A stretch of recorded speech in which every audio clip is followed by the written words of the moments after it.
السلام عليكم ورحمة الله وبركاته. مرحبا بكم من جديد في القناة ديالي شيوات مطبخ الريف.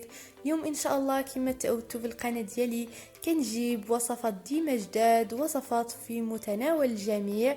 اليوم ان شاء الله كما كتشوفوا معايا غنحضر معكم انواع ديال الفطائر، فطائر تركية بعجينة تركية صراحة اللي كتجي لذيذة بزاف. يعني هاد العجينة معروفة انها كتجي زوينه بزاف وكتجي خفيفه ورطبه من الداخل بحال القطن. كنتمنى ان شاء الله تنال اعجابكم الوصفه ديال اليوم. صراحه سهله بزاف وما كديش الوقت، صراحه لذيذه، كتجي لذيذه بزاف ورائعه، لا في المنظر لا في المذاق. كنتمنى ان شاء الله نكون في حسن الظن ديالكم وانا كنقدم لكم شي حاجه اللي غتستافدوا منها تكون زوينه وفي المستوى.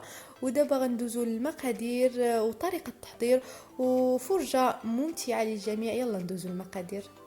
بالنسبه للمقادير كما كتشوفوا معايا كنحتاجوا ملعقه كبيره ديال خميره ديال الخبز، وكنحتاجوا ملعقه كبيره ديال خميره ديال الحلويات، وكنحتاجوا بياض بيضه، وكنحتاجوا واحد 2 معالق ديال حليب المجفف، وكنحتاجوا كذلك 4 ديال الكاس ديال العنبه ديال الزيت لو سيور، وكنحتاجوا ملعقه صغيره ديال الخل ابيض، وكنحتاجوا كذلك كاس ديال العنبه ديال الحليب كيكون دافي، وكنحتاجوا ملعقه ديال السكر، وكنحتاجوا واحد الرشه ديال الملح، وكنحتاجوا كذلك 3 ديال الكيسان ديال العنبه ونص ديال الدقيق ديال الفورس مغربل. داكشي اللي غنحتاجو في الوصفه ديال اليوم. بقاو معايا باش تشوفوا طريقه التحضير. بالنسبه لطريقه التحضير البنات، كاول عمليه كنديروها في هذه الوصفه كنجيب واحد الاناء كنديروا فيه الحليب كيكون دافي شويه ماشي بارد، وكنديروا الزيت، وكنديروا بياض بيضه كما كتشوفوا معايا، وكنديروا ديك الملعقه ديال السكر كما كتشوفوا معايا. يعني هادو هما المقادير اللي درنا في الاول. وكنديروا ملعقه كبيره ديال الخميره ديال الخبز، وكنخلطوهم مزيان كما كتشوفوا معايا بالخلاط اليدوي، وكنخليو الخميره كما كتشوفوا معايا حتى كتفاعل.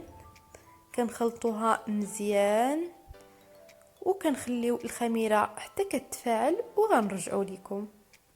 وكما كتشوفوا معايا هذا هو القوام اللي كيصبح الخميره فيه بعد ما كتفاعل لنا الخميره وكتكون على هذا الشكل. كنزيدوا الحليب المجفف، وكنزيدوا خميره ديال الحلويات وديك الرشه ديال الملح، وكنزيدوا ملعقه ديال الخل الابيض ملعقه صغيره.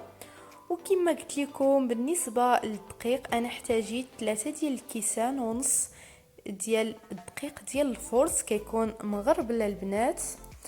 وكنبقاو نستعنوا غير بيدينا باش كنجمعوا العجين كما كتشوفوا معايا على هذه الطريقه. يعني واخا كيتلصق شويه في اليدين، يعني ماشي مشكل، يعني باش ما تقلقوش ولا شي حاجه، يعني ماشي مشكل. كما كتشوفوا معايا بعد ما جمعت العجين ديالي كنغطيها وكنخليها تخمر واحد المده ديال ساعه ولا نصف ساعه، دابا يعني على حسب درجه ديال المطبخ، وكنخليها تخمر. ودابا غندوزو باش نتعرفوا على المقادير ديال الحشوه. كنحتاجوا واحد البصله كتكون مقطعه قطع صغار، وكنحتاجوا واحد الفلفله كنقطعوها كذلك قطع صغار كما كتشوفوا معايا. وبالنسبه للتوابل البنات كنديروا شويه ديال الملحه، وكنديروا شويه ديال الابزار، وكنديروا شويه ديال الحار كما كتشوفوا معايا، وكنخلطوا مزيان كما كتشوفوا معايا. يعني الطريقه مبسطه ولكن البنات هاد الحشوه كتجي جميله بزاف ولذيذه. يعني واحد اللذه اللي كيكون فيها صراحه ما نقول لكمش. وبالنسبه البنات كنحتاجوا فيها واحد البواطه ديال الطونه كما كتشوفوا معايا.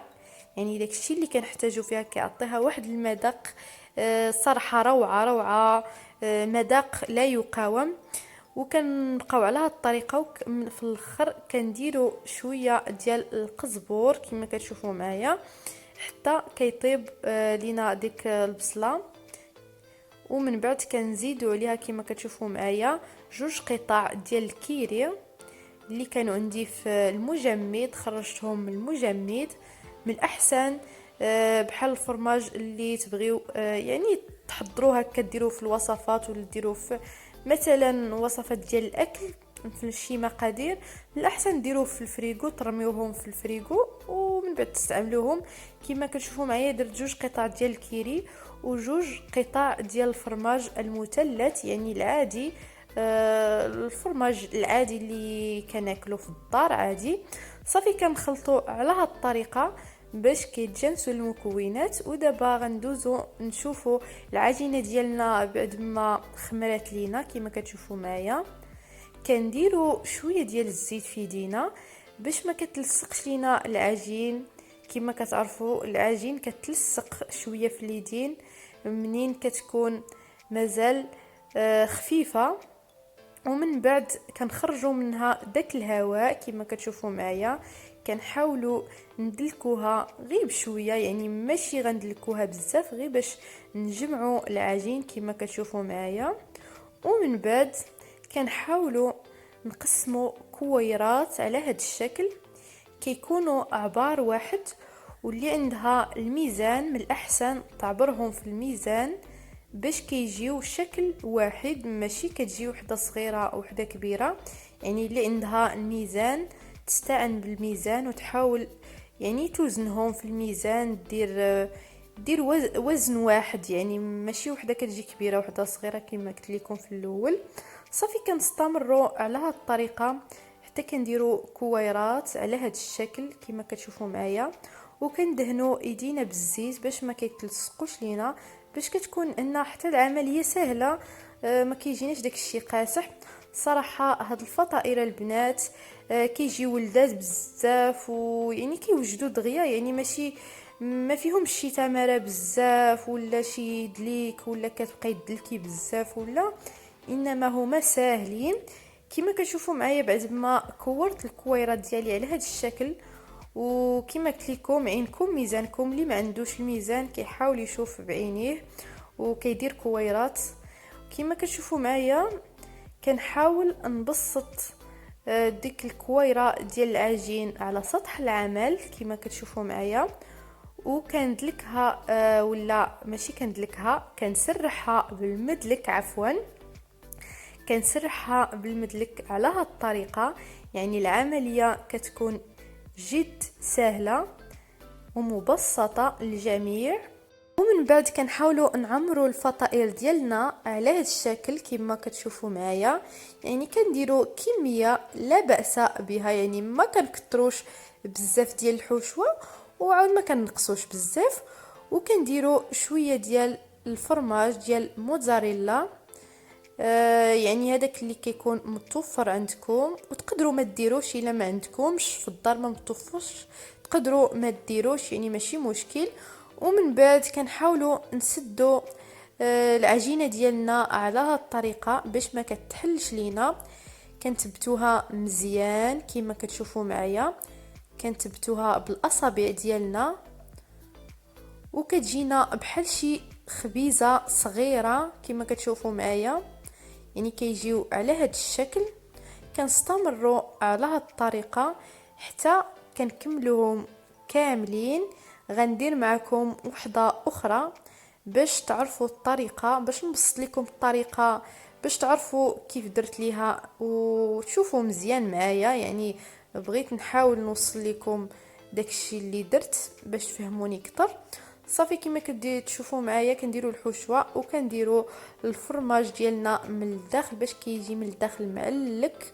واللي ما متوفرش عندها عفوا ما ديروش ماشي مشكل. كندير خبيزات على هذا الشكل وكنثبتهم من الفوق وكنديرهم في الصينيه باش يخمروا كما كتشوفوا معايا. كنحاول نخليهم حتى كيخمروا وعاد نرجع باش نكمل وندهنهم بالبيض.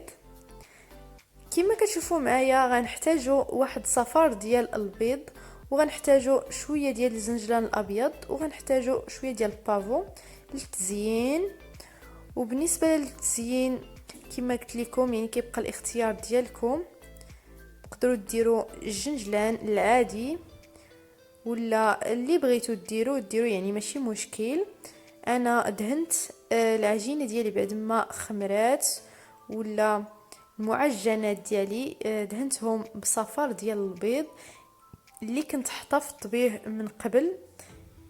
بالنسبه للوصفه ديال العجين اللي كنت درت فيها بياض البيض بقى لي الصفار ديال البيض، ودابا درتو كما كتشوفوا معايا حتى حاجه ما كتضيع في هذا الشيء. حنا كنحاولوا نديروا شي حاجه اللي كتكون اقتصاديه وما كنضيعوا حتى حاجه، كلشي كنديروه. وكنزينوه بشويه ديال الجنجلان الابيض كما كتشوفوا معايا، كنزينو على هاد الطريقه، وكنديروا عليه شويه ديال البافو من الفوق باش كيعطي داك يعني داك المنظر اللي نتوما شفتوه اصلا وفي التصاور في الاول. صراحه كيجي زوين بزاف المنظر، انا كفكره بغيت نقترحها عليكم. وكما كتشوفوا معايا هادو هما الشكل ديالهم. كما كتشوفوا دابا غندخلوهم الفران 180 درجه وغنخليوهم يطيبوا. بعد ما غيطيبوا غتشوفوهم في طبق التقديم. ومن بعد ما طابوا عنا الفطائر اللي حضرت معكم اليوم بعلبه ديال الطونه اللي كيجيو لذاذ بزاف وهشاش من الداخل ورطبين بحال القطن البنات، كنتمنى ان شاء الله ينالوا اعجابكم ونكون كنفيدكم بشي حاجه اللي زوينه واللي في المستوى اللي تعجبكم وتشكروني عليها. شكرا بزاف على التعاليق اللي كتخليو ليا، كتحفزوني نعطي اكثر ونبقى نعطي ان شاء الله ديما نحط وصفات. شكرا بزاف، شكرا، كنبغيكم بزاف من هذا المنبر، كنقول لكم شكرا شكرا شكرا. ودابا ما بقى عليا غير نقول لكم بسلام عليكم حتى لوصفه اخرى ان شاء الله. وشكرا بزاف على المشاهده، وتهلاو ليا فراسكم. سلام عليكم حتى الوصفه اخرى ان شاء الله. الله يحفظكم والله يخليكم ليا ان شاء الله. وصراحه ما سخيتش بكم، ويلا بسلام عليكم حتى الوصفه اخرى ان شاء الله.